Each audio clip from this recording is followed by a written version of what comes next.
বিশ্বে যা কিছু আছে কল্যাণকর, অর্ধেক তার করিয়াছে নারী, অর্ধেক তার নর।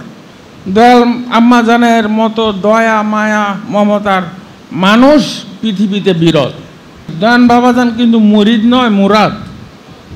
মুরিদ হচ্ছে তারা যারা মুক্তির জন্য মহামানবের কদমে যায়, আর মুরাদ হচ্ছে তারা যাদেরকে মানত করে আনা হয়।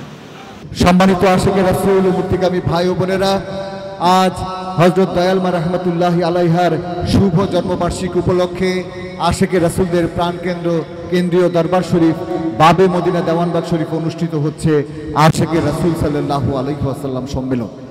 আজকের এই আশিকে রাসূল সাল্লাল্লাহু আলাইহি ওয়াসাল্লাম সম্মেলনে এখন মূল্যবান বাণী মোবারক প্রদান করবেন আমাদের প্রাণপ্রিয় মুর্শিদ বাবা দেওয়ানবাগী রাহমাতুল্লাহি আলাইহা এবং হযরত দয়াল মা রাহমাতুল্লাহি আলাইহা এর কলিজার টুকরা নয়নমণি জ্যেষ্ঠ সাহেবজাদা মোহাম্মদ ইসলামের সম্মানিত ইমাম ডক্টর সৈয়দ AFM নূরে খোদা আল হাজারি মাদ্দাজিলুল আলী হুজুর। আউযু বিল্লাহি মিনাশ শাইতানির রাজীম। বিসমিল্লাহির রহমানির রহিম। নাহমাদুহু ওয়া নুসাল্লি আলা রাসূলিহিল কারীম, আম্মা বা'দ।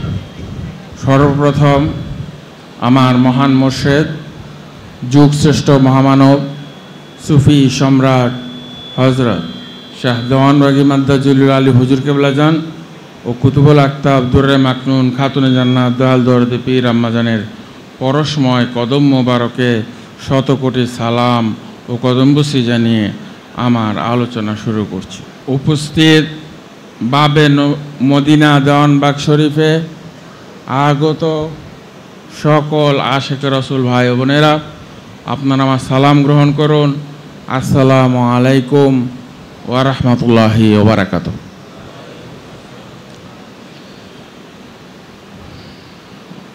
আমরা দীর্ঘদিন একটা বিষয় থেকে বঞ্চিত ছিলাম, সেটা হচ্ছে দয়াল মার চিত্র মোবারক। আসলে ছবি দেখলে ধারণা হয়, ধারণা হইলে তার প্রতি প্রেম বাড়ে, ভালোবাসা সৃষ্টি হয়, এবং এই বিনোদন থেকে বঞ্চিত ছিল যে সকল আশিকে রাসূল ভাইয়েরা। তো আমি আমার মহান মুর্শিদ সুফি সম্রাট হুজুর কেবলাজানের কাছ থেকে অনুমতি নিয়েছিলাম, বলেছিলাম যে কোনো মৃত ব্যক্তির জন্য পর্দা ফরজ নয়। দেখেন, আমরা বাবাজানের আলোচনা করি, বাবাজানের আলোচনা করি, বাবাজানের আলোচনা করি, দয়াল মার আলোচনা থেকে আমরা কিন্তু সরে আসতেছিলাম। আমি একটা কথাই বলতে চাই,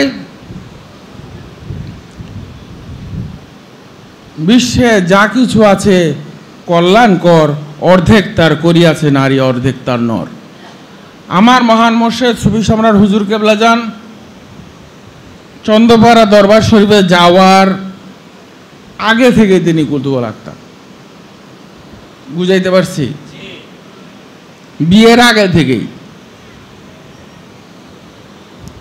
ওই হিসাবে সিনিয়র জুনিয়র আমি হিসাব করতেছি না, কিন্তু উনি আগে থেকে কুতুবুল আক্তাব।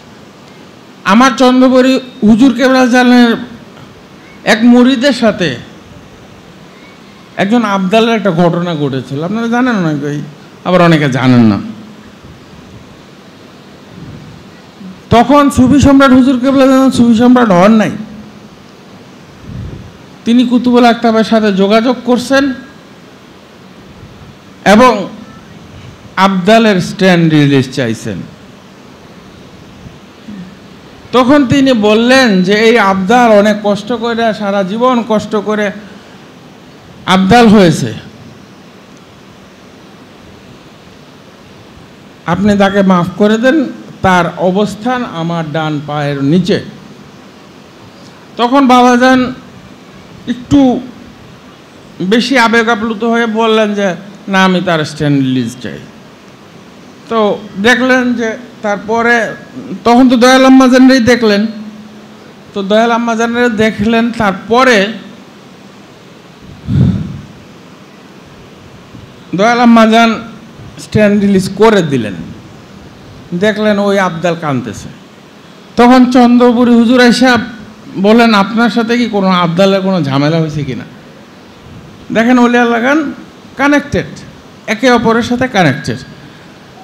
দয়াল বাবাজান সাথে দয়াল আম্মাজানের যদি কখনো মানে তরিকার প্রথম জীবনে কথা কাটে হয় না, হয়তো স্বামী স্ত্রীর মতো হয়, যদি কখনো হতো তো বাবাজান দেখতেন যে উনি যেদিকে মাথা দিয়ে ঘুমাইছেন ওদিকে পা, আর যেদিকে পা দিয়ে ঘুমাইছেন ওদিকে মাথা, বুঝলেন না, উল্টে গেছেন। তো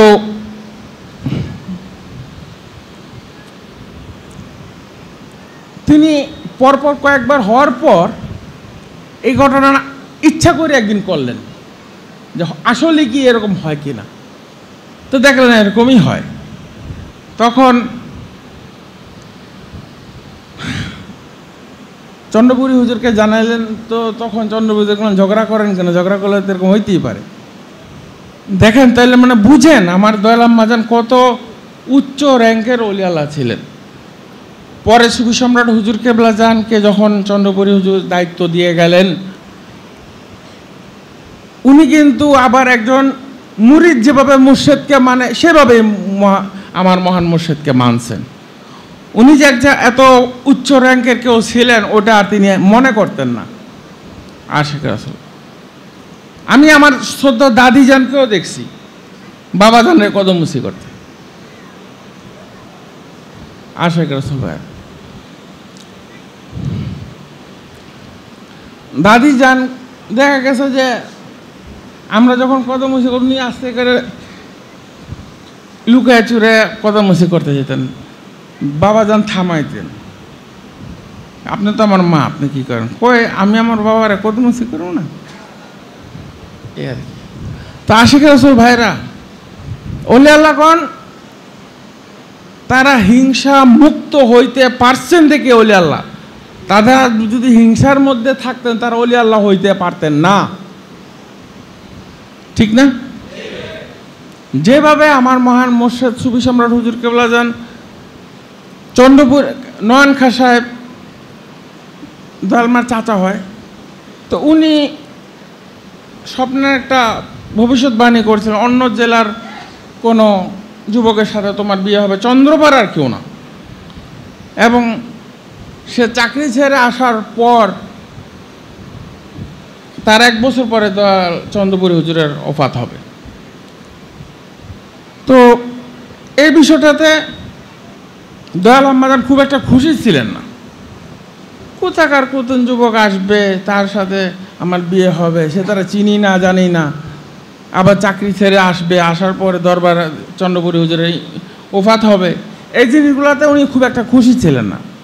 কিন্তু তারপরও আসলে চন্দ্রপুরী হুজুরও তো মানত করে রাখছেন, চন্দ্রপুরী হুজুরও তো মানত করেছে। দয়ান বাবাজান কিন্তু মুরিদ নয়, মুরাদ। মুরিদ হচ্ছে তারা যারা মুক্তির জন্য মহামানবের কদমে যায়, আর মুরাদ হচ্ছে তারা যাদেরকে মানত করে আনা হয়, ঠিক আছে? দয়াল বাবাজান ছিলেন মুরাদ। তো চন্দ্রপুরী হুজুর যে 6 বছর বয়সে যে স্বপ্নটা দেখেছিলেন, সেই স্বপ্নর মাধ্যমে উনি জাস্ট মিলিয়ে দেখলেন 6 বছরে যে স্বপ্নটা দেখেছি আর এই ব্যক্তিকেই এক কিনা। স্বপ্নটা ছিল এরকম, 4 তরিকার 4 জন ইমাম একটা তরির মধ্যে আছেন, তরির মাঝখানে ইমাম মাহাদি আলাইহিস সালাম আছেন। বলছেন যে আপনি এই 4 জন গুজরে গিয়েছেন, দুনিয়া থেকে চলে গিয়েছেন, আর আমার আসার সময় হয়নি, আমার আসার সময় হয়নি।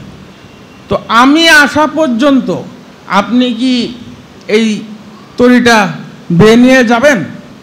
উনি ভয় পেতেছিলেন যে বেয়াদবি হবে বলে, তো বলছেন না আসলে বেয়াদবি হবে। তারপর উনি গেলেন, ওই স্বপ্নটা মিলিয়ে দেখলেন, তারপরে সব কিছু এভাবেই হলো। তো সুফি সম্রাট হুজুর কেবলা যান দাদা যান সুফি সম্রাট হুজুর কেবলা জানকে গ্রামে এইখানে বিয়ে দিতে রাজি ছিলেন না। তো সুফি সম্রাট হুজুর কেবলা যান কে 14 পীরই মুক্তি দেওয়ার পরামর্শ দিয়েই বাবাজান নিয়ে গেছিলেন। বুঝেন নাই? আশিক রাসূল ভাইরা, আসলে আমরা সবসময় বাবাজানের আলোচনা করি, তো বছরে একটা দিন দয়াল আম্মাজানের আলোচনাও আমাদের শোনা উচিত, করা উচিত। দয়াল আম্মাজানের মতো দয়া মায়া মমতার মানুষ পৃথিবীতে বিরল, যেই কারণে এবং তিনি বাবাজানের প্রত্যেকটা সংগ্রাম বলেন, তরিকার যে ঘাত প্রতিঘাত বলেন, সঙ্গ দিয়েছেন, সহাবস্থান দিয়েছেন, যেই কারণে আজকে আমাদের তরিকাটা এই রূপ আসতে পেরেছে। তো আশিক রাসূল ভাইরা, আমার মহান দরদি আম্মাজানের কাছে আমি আমার আলোচনার ভুল গলতি ক্ষমা চেয়ে বিদায় নিব। আসসালামু আলাইকুম ওয়া রাহমাতুল্লাহ।